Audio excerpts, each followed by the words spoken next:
오늘 우리에게 주신 하나님의 말씀은 요한복음 5장에서 6장까지의 말씀입니다. 신약성경 149페이지에 있는 요한복음 5장에서 6장까지의 말씀을 함께 보도록 하겠습니다.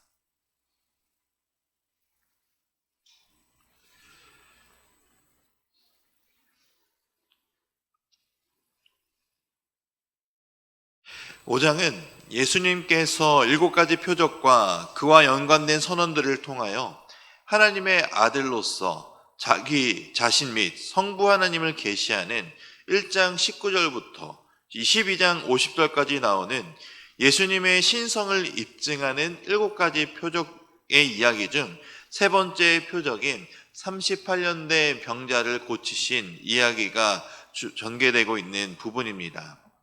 이러한 세 번째 표적을 기점으로 유대 종교 지도자들의 본격적인 배척이 드러나게 되는 것을 볼 수 있는데, 이 배척을 촉발하게 된 직접적인 계기가 바로 안식일에 예수님께서 병자를 고치셨기 때문입니다. 이러한 5장의 내용을 단락별로 분리하면 1절에서 18절까지는 예수님이 안식일에 베데스다 연못을 방문하여 38년 된 병자를 치유하시고 성전에서 치유받은 병자를 다시 만나시며 죄를 범하지 말라고 말씀하시고 또 새로운 삶의 방향을 제시하는 내용과 안식일에 치유하는 행위에 대한 유대인들과의 논쟁이 벌어지고 있는 내용들이 나타납니다. 19절에서 29절까지는 예수님이 안식일에 병자를 치유한 것으로 자신을 핍박하는 유대 종교 지도자들에게 성부 하나님과의 관계를 근거로 하여 자신의 사역의 정당성을 밝히시는 내용이 기록되어 있습니다. 한마디로 예수님의 사역은 성부 하나님께서 위임하신 것으로 성부 하나님의 뜻을 정확히 반영하고 있다라고 밝히고 있습니다. 예수님은 모든 말씀들과 하시는 일들이 성부 하나님에게 근거를 두고 있다라고 말씀하시며, 23절에서 예수님은 아들을 공경하지 않는 것은 결국 예수님을 보내신 하나님을 공경하지 않는 것이다 라고 말씀하시며 이 종교 지도자들을 책망하고 계십니다. 30절에서 47절까지에서도 예수님은 계속해서 세례 요한의 증거, 자신의 사역의 특성과 구약 성경 등의 증거들을 제시하시므로 자신이 하시는 모든 사역이 바로 하나님으로부터 온 하나님의 신적 사역이라는 것을 입증하고 계십니다. 그러나 이러한 예수님의 가르침에도 불구하고 유대 종교 지도자들은 전혀 변할 생각이나 바뀔 모습들이 보이지 않습니다. 주님은 이러한 이들의 불신의 근본적인 원인을 알려주시는데, 그들은 근본적으로 사람으로부터 오는 영광을 취하며 하나님께로부터 오는 영광을 구하고 있지 않았기 때문입니다. 이들은 예수님의 안식일을 지키지 않았다는 명분으로 예수님을 배척하였지만 이것은 피상적인 이유였을 뿐이었습니다. 그들이 백성들로부터 받는 존경과 종교적 권위를 예수님에게 빼앗길 것에 대한 시기와 우려심으로 예수님을 배척했던 것이기 때문입니다. 결국엔 그들은 세상적인 관점을 바라봤지 하나님이 하시는 일을 바라보지 않았던 것입니다. 그러니 우리는 이것을 통해 알 수 있는 것은, 우리도 믿음 생활을 하지만, 하나님을 믿으며 생활하지만 세상적인 가치관을 버리지 않는다면 하나님의 일을 볼 수 없다라는 사실입니다. 그러니 우리는 세상적인 관점, 세상의 욕심들을 다 내려놓고 하나님이 하시는 일을 바라볼 때 그제서야 하나님의 일에 동참할 수 있게 되는 것이며, 하나님이 우리와 함께 하신다는 것, 그리고 하나님이 모든 세상을 주관하신다라는 것을 비로소 볼 수 있게 된다라는 사실을 믿으시며 잊지 않으며 살아가시기를 바랍니다. 6장입니다. 6장에서는 6장 1절부터 15절에서는 예수님께서 디베랴 바다 북동쪽 해안가에서 오병이어로 5,000명을 먹이신 네 번째 표적이 나타납니다. 요한복음에서는 이 행하신 이 네 번째 표적은 예수님의 갈릴리 사역을 정점으로 이루고 있는 표적이기도 합니다. 지금까지 유대 지역에서 배척을 받으신 것과 대조적으로 갈릴리 지역에서는 비교적 많은 무리들이 환영과 추종을 하며 주님을 따라오는 것을 볼 수 있습니다.